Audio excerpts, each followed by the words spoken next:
Hi, my name is Logan Tana. I'm going to be talking about some of the reasons why the airline industry has a high barrier for entry and how other industries can have low entry barriers to entry, and how my specific industry that I work in has a low barrier for entry.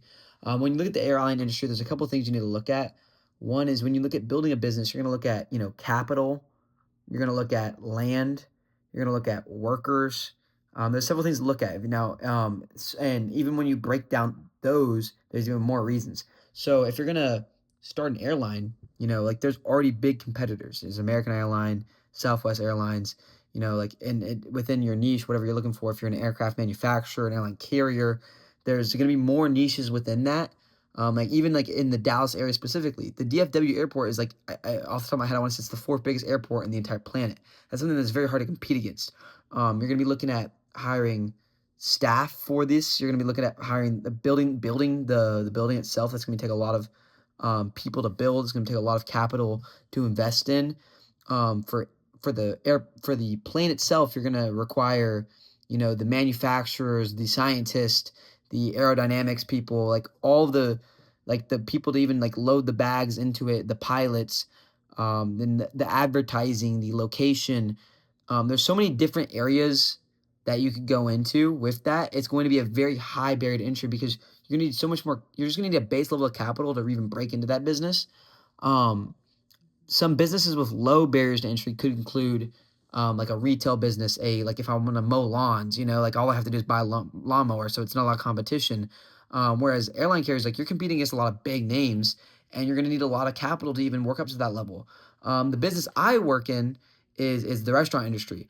I would think that the restaurant industry has a lower-ish kind of barrier to entry, because and compared to like a big airport, all you need is to buy the plot of land, the building. Typically, it's just the building and then the renovation. That's going to cost you probably, off the top of my head, maybe like $200,000, which is a small, relatively speaking, number compared to like millions and millions and millions of dollars to start your own airport, your own aircraft manufacturer, your own airline carrier. Like it's going to cost way more. It's way less than those.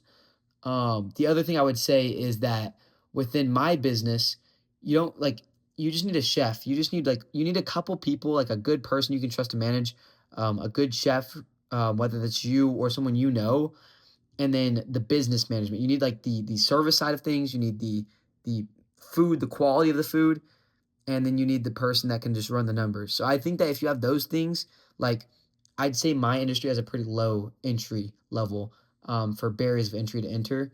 I think that um,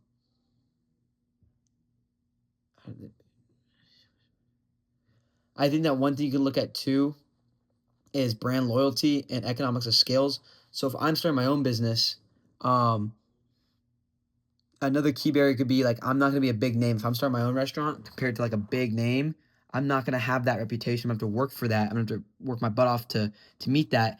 And I'm not gonna that the brand loyalty and the economic skills, those are kind of going hand in hand because I don't have my name out there and I don't have the money to market it. So I think that is something that like is a key barrier that like in my industry would take a little bit of time in the restaurant industry to build up to. And the airline industry is going to take way more time to build up to that level because you're having to build that much more brand loyalty with the credit card companies for deals, for the customers that want to come back, for the people that want to invest into your company, versus a restaurant where it's going to be smaller. It's going to be like, hey, I like what you're doing. I want to invest into you. Or, hey, I like your food. I'm going to come back more often. It's a lot easier than a bigger scaled company.